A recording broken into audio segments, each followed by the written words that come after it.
যখন রাষ্ট্রপতি রেসপন্ড করবেন পজিটিভলি ইয়েস, তখন ওই যে সংখ্যাগরিষ্ঠ সদস্যের সমর্থনপুষ্ট যিনি সংসদ সদস্য, তিনি একটা নামের তালিকা দিবেন তার নিজের এবং যাদেরকে তিনি মন্ত্রী, প্রতিমন্ত্রী, উপমন্ত্রী করতে চান, সেই তালিকা অনুযায়ী রাষ্ট্রপতি তাদেরকে নিয়োগ দেবেন এবং সেই তালিকা অনুযায়ী ক্যাবিনেট ডিভিশন তাদের শপথ গ্রহণের আয়োজন করবে এবং মহামান্য রাষ্ট্রপতি সেই শপথ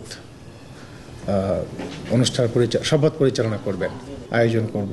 কারণ আমরা তো আমন্ত্রণ জানাবো, যারা মন্ত্রী হবেন তাদেরকে বলতে হবে না, জানাতে হবে, এবং অন্যান্য অতিথি যারা সেখানে যাবেন তাদেরকেও আমন্ত্রণ জানাতে হবে।